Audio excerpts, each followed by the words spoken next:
দেখো আজকে ক্লাসে আমরা যেটা করবো সেটা হচ্ছে চুম্বক ক্ষেত্র এবং চুম্বক বলরেখা। আমাদের মোস্ট প্রবাবলি এখানে চুম্বকের এইটা আমি পড়েছিলাম, মনে হয় আমার এইটা আমি একটু মনে হচ্ছে কোনোভাবে আমার পড়ানো হয়নি। চুম্বক ক্ষেত্র, চুম্বক বলরেখা, চুম্বক আণবিক তত্ত্ব মনে হয় পড়ানো হয়নি। তো ওই জন্য এগুলো একটু করিয়ে দিচ্ছি আমি। ঠিক আছে, তাহলে আমি এটা প্রথম শুরু করি। চুম্বক ক্ষেত্র এবং তড়িৎ ক্ষেত্র দুটো খুব রিলেটেড। যারা তড়িৎ ক্ষেত্র করেছে তারা চুম্বক ক্ষেত্রটা খুব ইজিলি করতে পারবে। এখান থেকেও খুব লিমিটেড কোয়েশ্চেন আসে, কিন্তু যে কোয়েশ্চেনগুলো আছে সেগুলো আমি জাস্ট বলবো। প্রথমত বুঝতে হবে চুম্বক ক্ষেত্র। ক্ষেত্র মানে বুঝতে পারছো একটা এরিয়া থাকবে। কিসের এরিয়া? চুম্বকের এরিয়া। চুম্বক এরিয়া মানে কি? যে অঞ্চলে চুম্বক আর তার আকর্ষণ বা বিকর্ষণ বলটাকে রাখতে পারবে সেটাকে বলা হচ্ছে তার চুম্বক ক্ষেত্র। এই জন্য বলছে যে কোনো চুম্বককে পরিবেষ্টন করে থাকা অঞ্চলের যে অংশে চুম্বকটির প্রভাব অনুভূত হয় তাকেই সাধারণত ওই চুম্বকের চুম্বক ক্ষেত্র বলা হয়। এবং এইটা একটা মাথায় রাখবে যে তত্ত্বগতভাবে সেটা তড়িৎ ক্ষেত্র হোক বা চুম্বক ক্ষেত্র হোক, তত্ত্বগত মানে থিওরিটিক্যালি হচ্ছে অসীম পর্যন্ত, কিন্তু কার্যত ক্ষেত্রে একটি সীমিত অঞ্চল পর্যন্ত বিস্তৃত হওয়া যায়। মানে কি? মানে দেখা গেল যদি আমি একটা চুম্বক রাখি, মানে কি, মানে ধরো এখানে যদি আমি একটা চুম্বক রাখি, এখানে যদি একটা চুম্বক পথ আমি রেখে দিই, তাহলে যদি এটা একটা আমার চুম্বক হয়, এটা একটা নর্থ এবং সাউথ মেরু হয়, নর্থ এবং এটা ধরো সাউথ মেরু হয়, এখান থেকে নেগেটিভ পজিটিভ নয়, চুম্বকের ক্ষেত্রে নর্থ সাউথ যদি হয়, তাহলে কি হবে? তত্ত্বগতভাবে বলছি যদি এইখানে রাখি, এখানে রাখি, অসীমে যেখানে ইচ্ছা রাখি, এর আকর্ষণ বিকর্ষণ থাকার কথা।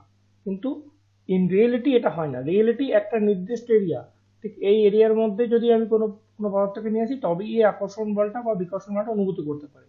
এই যে এরিয়াটা, এই এরিয়াটা কি বলছে? তার চুম্বক ক্ষেত্র। অর্থাৎ কোনো চুম্বককে বেষ্টন করে যেটা বললাম, যতদূর তার প্রভাবটা অনুভূত হয় সেটাই হচ্ছে তার চুম্বক ক্ষেত্র। একইভাবে আমরা যেমন তড়িৎ ক্ষেত্র পড়েছি, যেমন তড়িতের যে অংশটা তড়িৎ ক্ষেত্রে কোনো যে এরিয়ার মধ্যে একটা বল অনুভূত হয় সেটা তার তড়িৎ ক্ষেত্র ছিল। ওটা ছিল তড়িৎ ও ম্যাগনেটিক, সরি এটা হচ্ছে ম্যাগনেটিক ফিল্ড আর হচ্ছে ইলেকট্রিক ফিল্ড, দুটো ফিল্ড আলাদা, যে একটা ম্যাগনেটিক একটা ইলেকট্রিক। এবং ওখানেও যে আকর্ষণ বা বিকর্ষণ করে সেটাও যেমন একটা সূত্র ছিল, এখানেও একটা সূত্র আছে, সেটা বলা হচ্ছে কুলম্বের সূত্র। কি সেই কুলম্বের সূত্র? না, এখানে যা বলেছে যে দুটি সমমেরু পরস্পরকে বিকর্ষণ করে এবং বিপরীতমুখী পরস্পরকে আকর্ষণ করে। ইলেকট্রিকের ক্ষেত্রে যেমন ভাবে আমরা পড়েছি আকর্ষণ বিকর্ষণ, এখানেও সেই চুম্বকের ক্ষেত্রেও সেই আকর্ষণ বা বিকর্ষণ। ঠিক আছে, এবং এই আকর্ষণ বিকর্ষণের উপর যে বলটা, সেই বলটা নির্ণয়ের জন্য একটা সূত্র আবিষ্কার করেছিলেন বিজ্ঞানী চার্লস কুলম্ব। তাকে কুলম্বের সূত্রই বলা হয়। এবং কুলম্বের সূত্রের বিবৃতি কি দেওয়া আছে আমি জাস্ট একটু দাগ দিয়ে দিই কোন কোন অংশগুলো এখানে আমাদের মাথায় রাখতে হবে। সেটা হচ্ছে এই অংশটা মাথায় রাখতে হবে, যে এইটা, এই অংশটা আমাদের মাথার মধ্যে রাখতে হবে। আচ্ছা, আর কোন চুম্বকের চুম্বক ক্ষেত্রে বিস্তৃতি কত হবে তার কিসের কিসের উপর ডিপেন্ড করে? একটা হচ্ছে চুম্বক শক্তির উপর।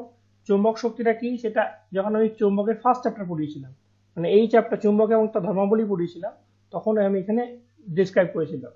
যদি না মনে থাকে পরে কোনো সময় একবার বলে দেবো। চুম্বক শক্তি মানে কিছুই না, যতটা তার আকর্ষণ ও বিকর্ষণ করার ক্ষমতা সেদিকটা চুম্বক শক্তি বলা হয়। এটা চুম্বক শক্তির উপর। আর তার মধ্যে শক্তিশালী চুম্বকের ক্ষেত্রে বেশি দূর পর্যন্ত হবে, আর কম দুর্বল চুম্বকের চুম্বক ক্ষেত্রটা খুব কম দূর পর্যন্ত বিস্তৃত হবে।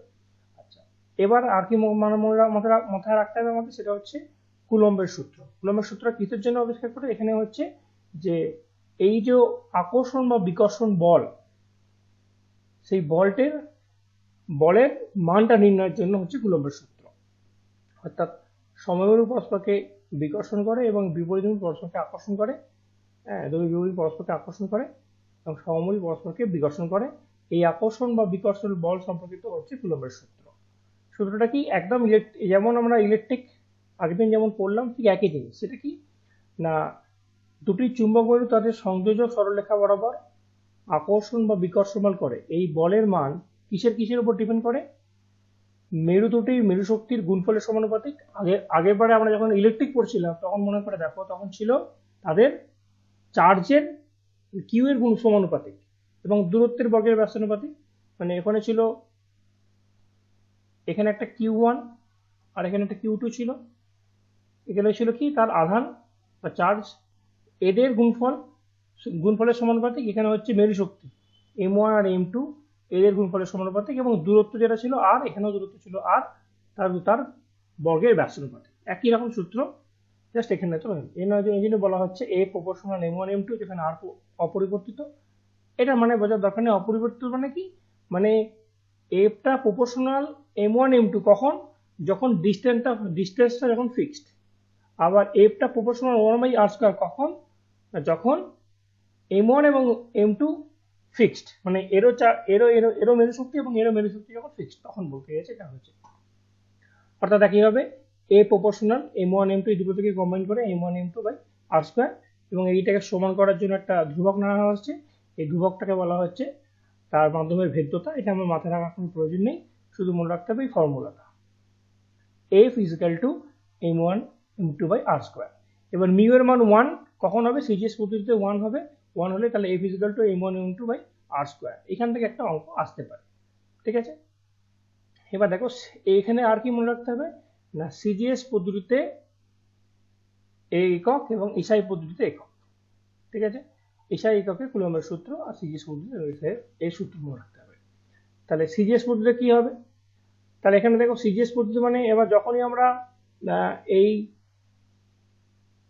কোনো যখন সংজ্ঞা নির্ণয় করতে যাই তখন আমরা সবকিছু এম এর উপর ডিপেন্ড করি, মানে সরি ইউনিটের উপর করি, মানে এক এককের উপর করি। তাহলে এখন দেখো এম একক মেরু সম্পন্ন হবে, আর আরটা যদি 1 সেমি ব্যবধানে থাকে, কারণ সিজিএস পদ্ধতিতে দূরত্বের একক সেমি, এই জন্য বলেছে শূন্য স্থানে রাখা দুটি সমান মেরু শক্তি সম্পন্ন মেরুধর্মী মানে সমধর্মী মেরু 1 সেমি ব্যবধানে থেকে যদি পরস্পরের উপর একদাইন বল বিকর্ষণ বল প্রয়োগ করে, তখন প্রত্যেকটি মেরুকে একক মেরু শক্তি ধরা হয়, এবং এটা হচ্ছে সিজিএস মেরু বলা হয়। আর আমাদের কিছু মনে রাখা দরকার নেই, সিজিএস এর এটা। আর এসআই কি হবে, এসআই হবে যেটা 1 অ্যাম্পিয়ার মিটার বা মিটার স্কয়ার। সেটা সংজ্ঞাটা বলে দিচ্ছি। এই যে এখানে যেমন 1 সেন্টিমিটার ছিল, এখানে হবে 1 মিটার। এই যে এখানে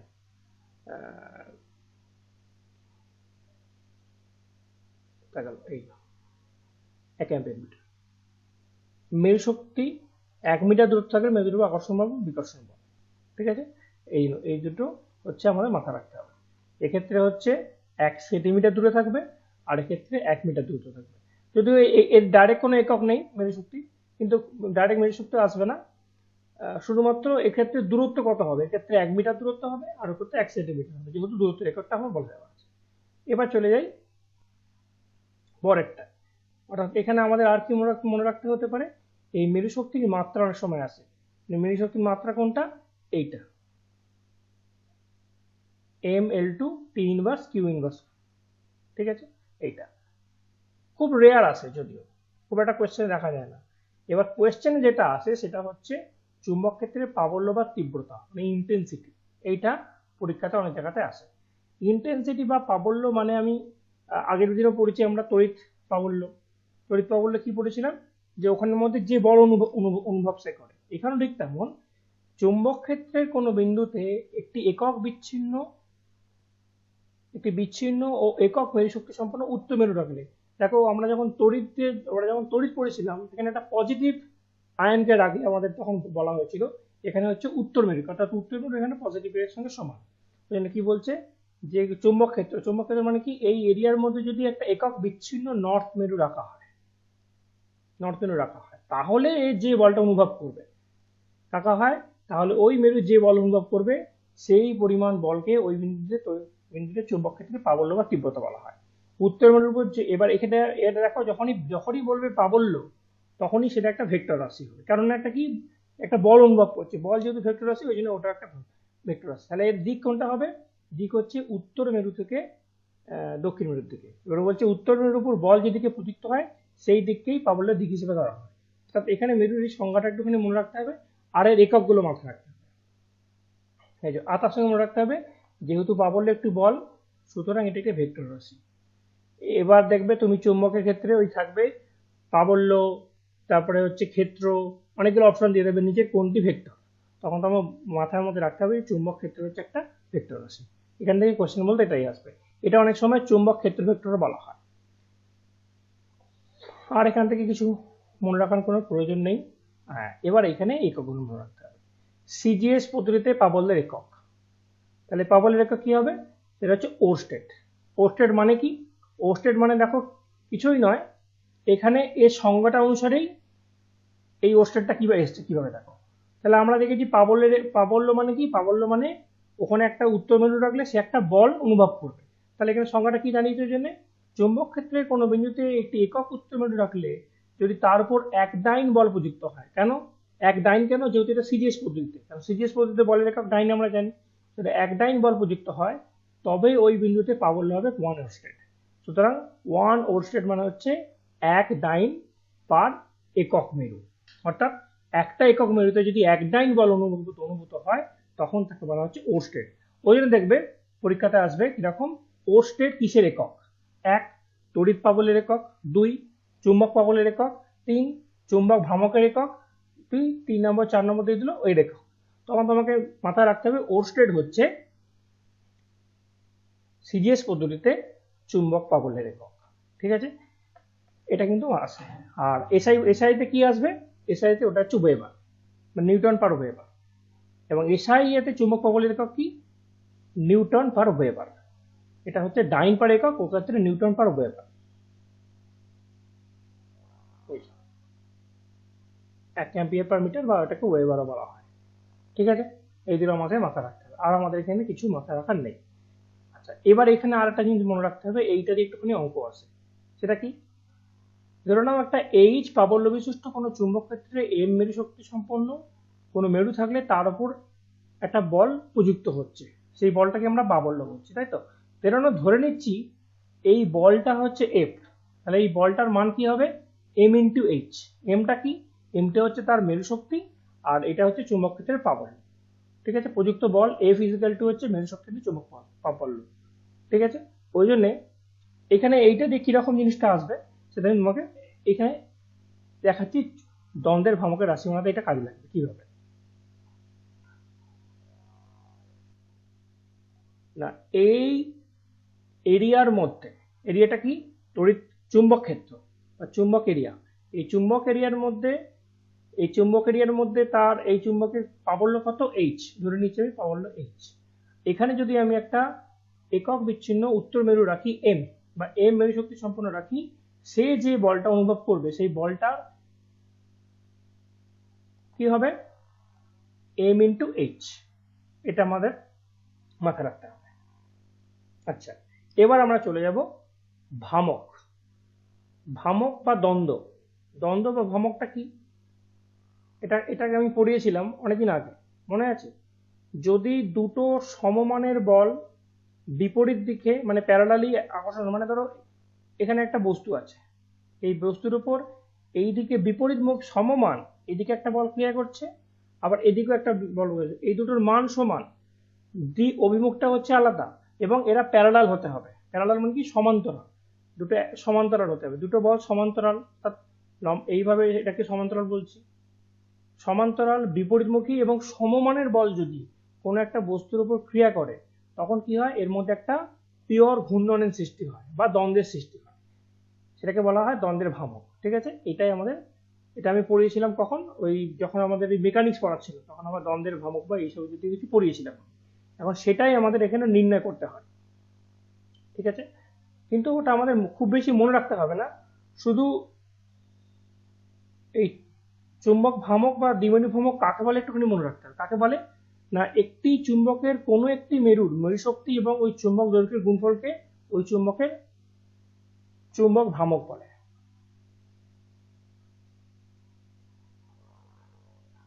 জিনিসটা কি একটু বুঝিয়ে দিই আমি, তাহলে বুঝতে সুবিধা হবে। ছবিটা আঁকার দরকার নেই, ছবিটা এখান থেকে নিয়ে নিচ্ছি আমি। দেখো এখানে কি বলেছে, বলেছে সুষম চুম্বক ক্ষেত্রে রাখা চুম্বকের উপর ক্রিয়াশীল দ্বন্দ্ব। দ্বন্দ্ব মানে হচ্ছে বলেছিলাম দুটো সমমানের বল দুদিক থেকে কাজ করবে এবং সেটা প্যারালালি থাকবে। ঠিক আছে, এবার দেখো সুষম ক্ষেত্র, সুষম ক্ষেত্রটা কাকে বলে সেটাও এখানে বলে দেওয়া। সুষম ক্ষেত্রটা কোনটা, সুষম ক্ষেত্র হচ্ছে কোনো চুম্বক ক্ষেত্রের সমস্ত বিন্দুতে চুম্বক প্রাবল্যের মান এবং অভিমুখ যদি একই হয় তখন সেটাকে বলা হচ্ছে সুষম চুম্বক ক্ষেত্র। সুষম চুম্বক ক্ষেত্র মানে কি, মানে এনিহোয়ার, এইখানে যে এন্টার এরিয়া আছে এই এরিয়ার মধ্যে যে কোনো জায়গায় এই চুম্বক প্রাবল্যের মান যদি সমান হয় তখন সেটাকে বলা হচ্ছে সুষম চুম্বক ক্ষেত্র। এরকম সুষম চুম্বক ক্ষেত্রে যদি একটা চুম্বককে রাখা হয় তার উপর ক্রিয়াশীল দ্বন্দ্ব। কেন দ্বন্দ্ব ক্রিয়াশীল হবে, কারণ এর উত্তর মেরুকে আকর্ষণ করবে আর উত্তর মেরু একদিকে আকর্ষিত হবে, এটা বিকর্ষিত হবে। কেন হবে সেটা এখানে ব্যাখ্যা করছি না। এখানে বলেছে যে মনে করো একটা এইচ প্রাবল্য বিশিষ্ট একটা সুষম চুম্বক ক্ষেত্রে একটি দ্বন্দ্ব চুম্বক এনএস, এনএস মানে হচ্ছে নর্থ অ্যান্ড সাউথকে রাখা হলো। এবার যদি আমরা জানি কি না একে ঝুলিয়ে রাখলে এর এদিকে নর্থ মেরুটা পৃথিবীর দিকে আকর্ষিত হবে, এটা বিকর্ষিত হবে, তাহলে ঝুলানো আছে। কারণ এবার চুম্বক ক্ষেত্রটির দিক হচ্ছে অনুভূমিক, অনুভূমিক মানে এইভাবে ধরো রাখা আছে।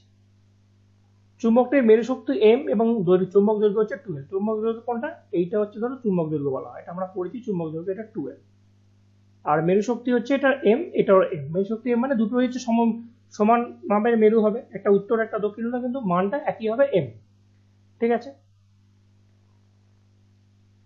এবং চুম্বকটি অক্ষ চুম্বকের সঙ্গে অভিমুখে থিটা কোণে আনত আছে। মানে কি আমরা জানি যে এটা তো উত্তর, যখন একটা চুম্বককে আমরা রাখার কথা, চুম্বকের সাধারণ ধর্ম আমরা যেমন পড়েছিলাম, চুম্বক সবসময় এভাবে উত্তর দক্ষিণ বরাবর থাকার কথা, উত্তর দক্ষিণ বরাবর থাকার কথা। কিন্তু যে চুম্বকটাকে আমরা অনুভূমিক ভাবে ঝুলিয়ে দিয়েছি, মানে কি যে কোনো এইভাবে হোক বা এইভাবে ঝুলিয়ে দিয়েছি। তাহলে যদি আমরা এইভাবে ঝুলিয়ে রাখি তাহলে উত্তর দক্ষিণে বরাবর না গিয়ে সে কিছুটা কোণ পড়ে আছে, এটা আমার নর্থ, আর এদিকটা সাউথ একবারে এইভাবে থাকার কথা ছিল, নর্থ সাউথে না থেকে সে কিছুটা টিল্ট বা বেঁকে আছে। তার ফলে কিরকম হয়েছে যে এটা তার মেইন যে অক্ষ, এটা তার সঙ্গে থিটা ডিগ্রি কোণে নত আছে। এই অবস্থা কি হবে, চুম্বকের এন মেরুর উপর একটা বল কাজ করবে, সেটা কোনটা? এমএইচ। তাহলে সেটা কি, সেই বলটার মান কি বললাম একটু আগে, যে তার মেরু শক্তি ইন্টু প্রাবল্য, এই বলটা কাজ করবে। এদিকেও একটা বল কাজ করবে, সেটা হচ্ছে এমএইচ, মেরু শক্তি ইন্টু প্রাবল্য। কিন্তু এইটা কাজ করবে তার এই দিকে নর্থ মেরুর দিকে, আর এটা কাজ করবে সাউথ মেরুর দিকে। কারণ কি, এইটা আকর্ষণ বল আর এটা বিকর্ষণ বল। কারণ এদিকে উত্তর মেরু ওকে আকর্ষিত করবে আর এদিকের উত্তর মেরু ওকে বিকর্ষিত করবে, সমমেরু আকর্ষণ করবে, বিকর্ষণ করবে। ঠিক আছে। আচ্ছা, এই জন্য বলেছে এই অবস্থায় চুম্বকটির এন মেরুর উপর এমএইচ, এইচ এর অভিমুখে, এবং এস মেরুর উপর এমএইচ বল এইচ এর বিপরীত দিকে ক্রিয়া করে। এই দুটি সমান্তরাল ও বিপরীতমুখী বল একটি দ্বন্দ্ব সৃষ্টি করে। আর এই দ্বন্দ্বটি চুম্বককে একটি এমনভাবে ঘোরায় যাতে সেটি চুম্বক কক্ষ এইচ এর সঙ্গে সমান্তরাল হয় এবং এস মেরু থেকে এর মেরু অভিমুখী সরলরেখাটা চুম্বক দৈর্ঘ্য বা চুম্বক ক্ষেত্রের দিক বরাবর স্থাপিত হতে পারে। মানে কি, যদি আমি এইভাবে রাখি তাহলে কি হবে, এর উপর এই যে দ্বন্দ্বটা কাজ করবে, সেই দ্বন্দ্বটা সবসময় একে এই বরাবর ঘুরিয়ে নিয়ে আসার চেষ্টা করবে। ঠিক আছে। এইটাই হচ্ছে এর উপর কাজ করা দ্বন্দ্ব।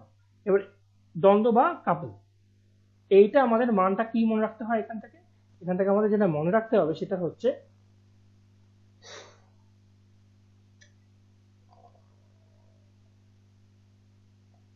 এইটা, চুম্বক ভ্রামক। সেটা কি না, একক প্রাবল্য বিশিষ্ট সুষম চুম্বক ক্ষেত্রে এর অভিমুখের সঙ্গে, সুষম চুম্বক ক্ষেত্রের অভিমুখের সঙ্গে লম্বভাবে স্থাপন করা হলে চুম্বকটির উপর যে দ্বন্দ্ব ক্রিয়া করে তার ভ্রামককেই চুম্বকের চুম্বক ভ্রামক বলা হয়। তাহলে যদি আমি এর লম্বভাবের সঙ্গে অনুভূমিকভাবে রাখি, তাহলে দেখলাম এর এদিকে একটা বল কাজ করবে, এদিকে একটা বল কাজ করবে। এটা কেন? এটা মেকানিক্সের মধ্যে পড়ানো হয়েছিল যে যদি সমান মানের বল একটা এদিকে কাজ করে, তখন এর মধ্যে একটা পিওর ঘূর্ণনের সৃষ্টি হয়। সেই ঘূর্ণনটা কেন, ঘূর্ণনটা সৃষ্টি হচ্ছে যাতে এটা, এই যে আমি বলেছিলাম না যে একটা যদি কোনো চুম্বককে আমি রাখি সবসময় কি চেষ্টা করবে, সেটা উত্তর দিক দক্ষিণ দিক বরাবর হয়ে যাওয়ার চেষ্টা করবে। তাহলে এটা যদি আমি উত্তর দিক বা দক্ষিণ দিক বরাবর না রেখে যদি একটু এইভাবে রাখি, তাহলে এর উপর কেন এটা কি এদিকে ঘুরে চলে আসার চেষ্টা করছে উত্তর দক্ষিণ বরাবর হওয়ার জন্য? না, সেটা হচ্ছে এর মধ্যে এই যে দ্বন্দ্বটা কাজ করছে সেই তার জন্য। ঠিক আছে। এবং এটাকেই বলা হচ্ছে চুম্বক ভ্রামক।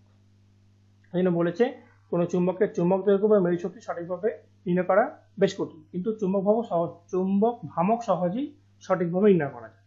কিভাবে না, এটা হচ্ছে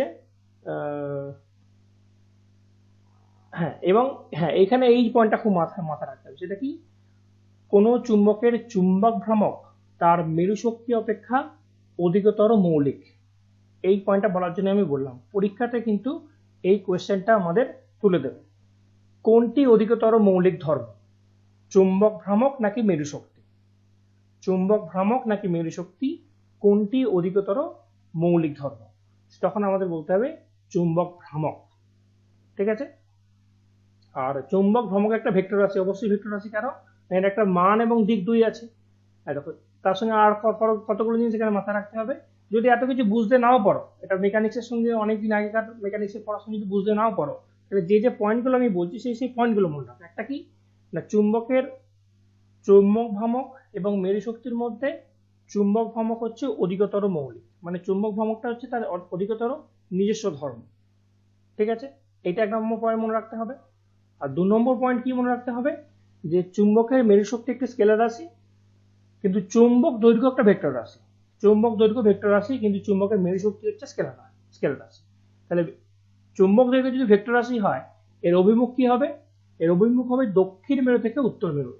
তাহলে এখানে এই কোয়েশ্চেনটা কিন্তু আসে, চুম্বক দৈর্ঘ্য ভেক্টর রাশি যদি হয়, তাহলে এর অভিমুখ কোনটা? উত্তর মেরু থেকে দক্ষিণ মেরু নাকি দক্ষিণ মেরু থেকে উত্তর মেরু? ঠিক আছে, এটা কিন্তু আসবে।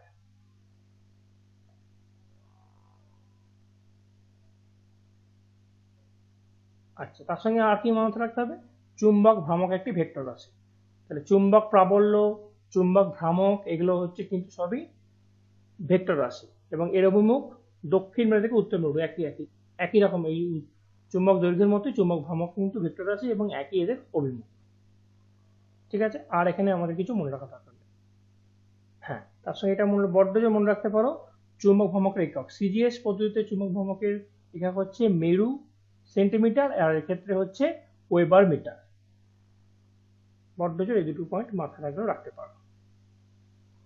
এই যে কোয়েশ্চেন দেখিনি আমি, তবে অনেক জায়গায় আসতেও পারে। আর আমাদের এখান থেকে কিছু মনে রাখার দরকার নেই, এখান থেকে আর কিছু কোয়েশ্চেন তেমন আসে না, এসব আসে না। ফালতু বলে স্ক্যান না করলে হতো। হ্যাঁ, এখানে অবশ্য এইটা করার জন্য আমি করেছি। হ্যাঁ, এবার এখানে কিরকম অঙ্ক আসে? এখানে একটা অঙ্ক এরকম আসে, কিটা না, ধরে নাও যে দুটি একই ধরনের সমমেরু 25 সেন্টিমিটার দূরে অবস্থান করছে। ঠিক আছে, তাহলে সমমেরু হলে পরস্পরকে কি করবে? বিকর্ষণ করবে। এই বিকর্ষণী বলের পরিমাণ 21 হলে মেরু শক্তি নির্ণয় করতে হবে। তাহলে কি বই, F equal to M M by R square দিয়ে করতে হবে। তাহলে এখানে এফ এর মান বলে দিয়েছে 81, আর এর মান বলে দিয়েছে 25 সেন্টিমিটার। তাহলে এখান থেকে তুমি অবশ্যই কি বার করতে পারবে? এম এর মান বার করতে হবে। তাহলে এখান থেকে 81, এফ এর মান বসিয়ে দাও 81 ইজিক্যাল টু এম, এম এর মান তোমাকে নির্ণয় করতে হবে, মেরু শক্তির মান নির্ণয় করতে হবে এম, এম ইন্টু এম মানে এম স্কোয়ার, তাহলে M square equal to R square মানে 25 স্কোয়ার। তাহলে এখান থেকে বলতে পারি M square equal to 25 square into 81, মানে 81, বা M equal to 25 into R মানে হচ্ছে এত। ঠিক আছে, এই একটা সহজ এরকম অঙ্ক কিন্তু আসে, আর অন্য কোনো জটিল অঙ্ক এখান থেকে আসবে না।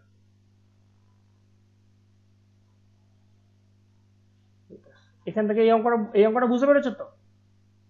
একই ধরনের সমমেরু 25 সেন্টিমিটার দূরে অবস্থিত হলে বিকর্ষণী বলের পরিমাণ 81 হলে মেরু শক্তি নির্ণয় করো। বা অনেক সময় মেরু শক্তি দেওয়া থাকবে, তোমার বিকর্ষণ বা আকর্ষণ বলের পরিমাণ নির্ণয় করতে দিতে পারে, বা কত সেন্টিমিটার দূরে আছে সেটাও নির্ণয় করতে দিতে পারে। অর্থাৎ এই ফর্মুলাটাকে কাজে লাগিয়ে তিনখানা জিনিস তোমাকে নির্ণয় করতে দিতে পারে।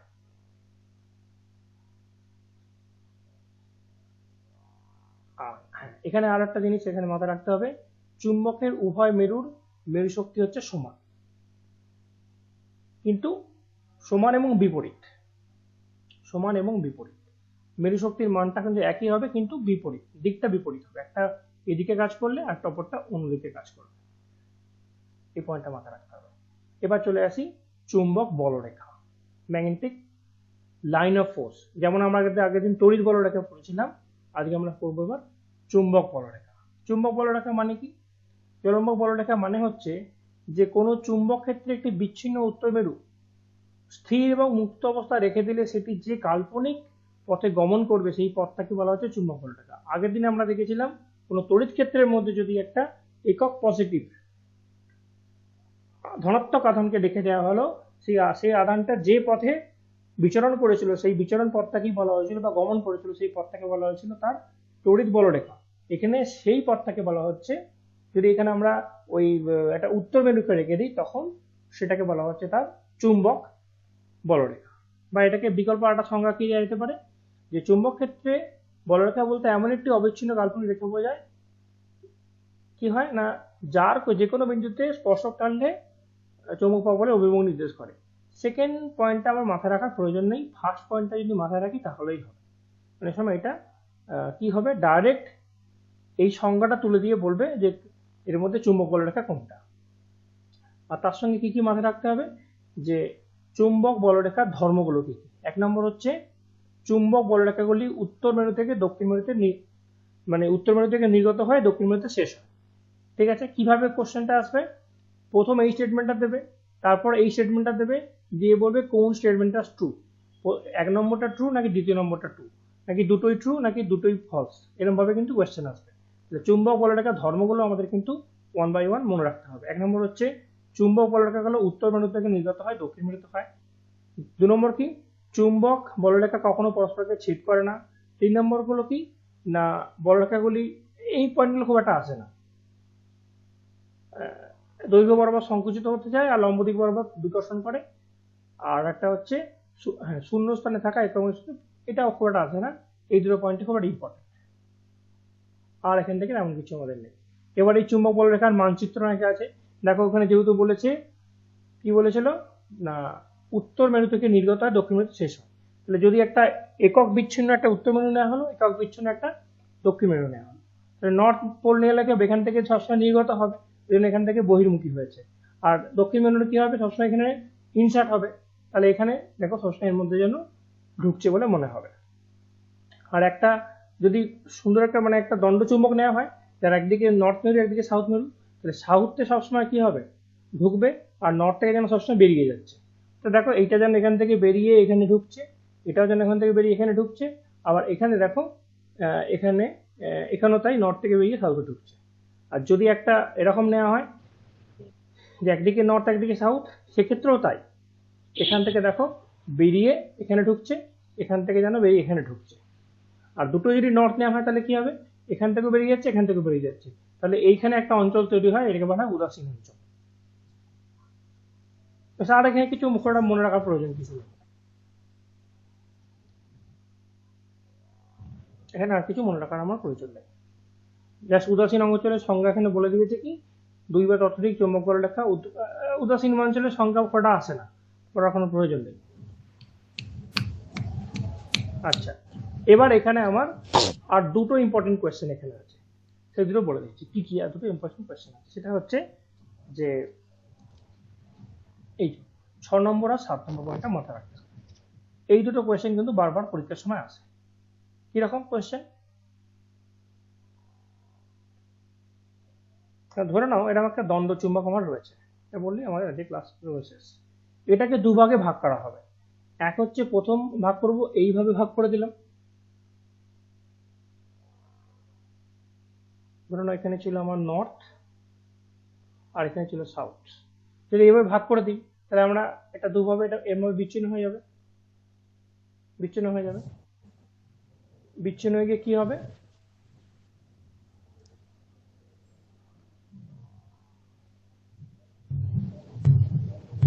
এখানে তৈরি যাবে নর্থ আর এখানে তৈরি যাবে সাউথ। তাহলে সেই সময় এর চুম্বক ভ্রামকে কোনো পরিবর্তন হবে কিনা। আর একটা হতে পারে এটাকে ওইভাবে না ভাগ করে আমি যদি এরম ভাবে ভাগ করে দিই, এইভাবে যদি ভাগ করে দিই, মানে এটা গোটা থাকবে, এই দিকটা একসঙ্গে থাকবে, কিন্তু আমি এইভাবে ভাগ করে দেবো।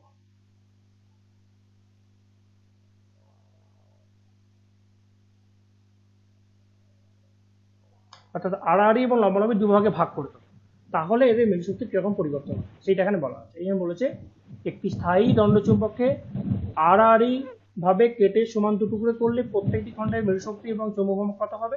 আর একটা বলেছে একটি স্থায়ী দণ্ডচুম্বককে দৈর্ঘ্য বরাবর কেটে সমান দুভাগে ভাগ করলে তাদের মেরুশক্তি এবং চৌম্বক ভ্রামক কত হবে। তুলো কোণ বলতে তুলো জলের কণা ভেসে বেড়ায় দিনের বেলায় এমনি ধাক্কা পেয়ে সূর্যের আলোর দিকে। দেখো এখানে আমি জাস্ট এই দুটো পয়েন্ট বললেই আমার আজকে ক্লাসটা মোটামুটি শেষ।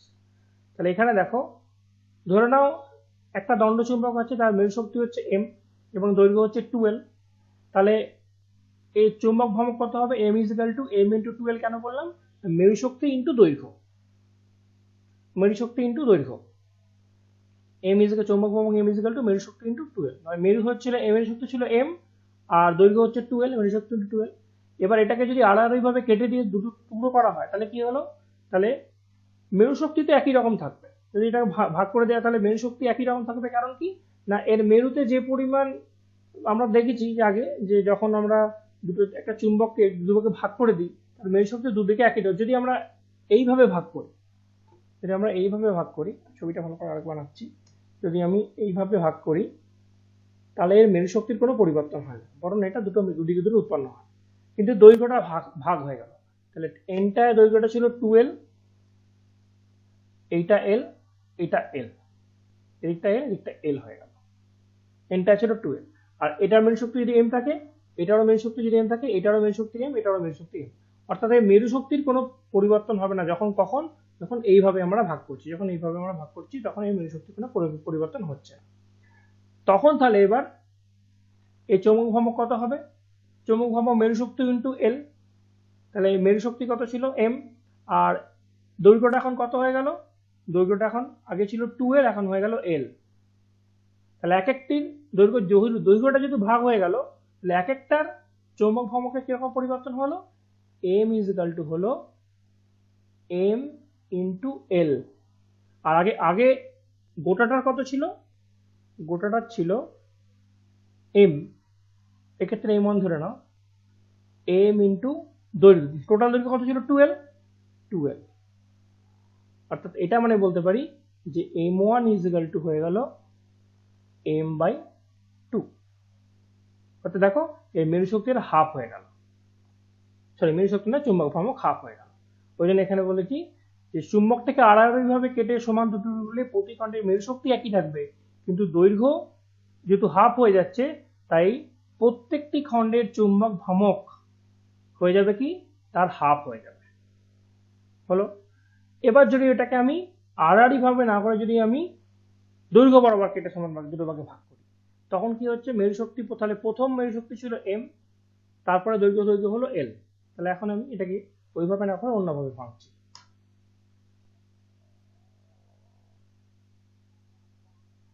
আমি এইভাবে ভেঙে দিচ্ছি। তাহলে এইভাবে ভেঙে দিলে আমরা কি জানি, এর মেরু শক্তিটা কিন্তু এখন আবার হাফ হয়ে যাবে।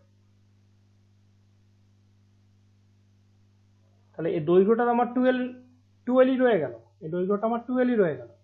এটার জন্য এটা 1 নম্বর, এটা 2 নম্বর যদি করি তাহলে এই মেরু শক্তি এরও 2L, এরও 2L দৈর্ঘ্যটা, কিন্তু এর যখন M ছিল, যখন গোটাটা ছিল তখন M ছিল, এখন যখন একটা হয়ে যাবে তখন মেরু শক্তি কত হয়ে যাবে, M/2, এক্ষেত্রে M/2, এক্ষেত্রে M/2, এটাও M/2,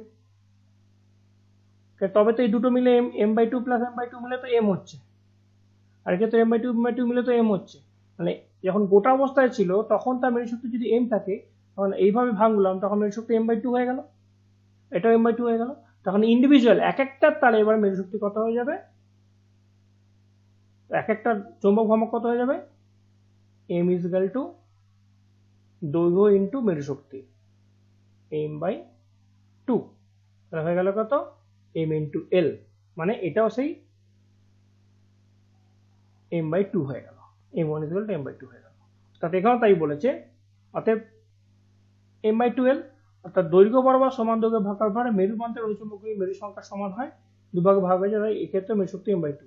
অর্থাৎ এখানে যেটা পয়েন্ট যেটা মনে রাখতে হবে, যে দণ্ডচুম্বকটাকে আড়াআড়ি ভাগই ভাগ করো বা দৈর্ঘ্য বরাবরই ভাগ করো, তার চুম্বক ভ্রামক হাফ হয়ে যাবে, চুম্বক ভ্রামক কি হয়ে যাবে, M/2 হয়ে যাবে, হাফ হয়ে যাবে। এইটা এখন মাথায় রাখতে হবে, আর কিছু ওখান থেকে পড়ার নেই, এই চ্যাপ্টার থেকে আর কিছু আমাদের পড়ার নেই। ঠিক আছে, তাহলে এখান থেকে পরের দিন আমরা কিছু MCQ কোয়েশ্চেন করব, দেখবো আমরা এগুলো করতে পারছি কিনা। আর হ্যাঁ, মাঝে একটা আণবিক তত্ত্ব আছে,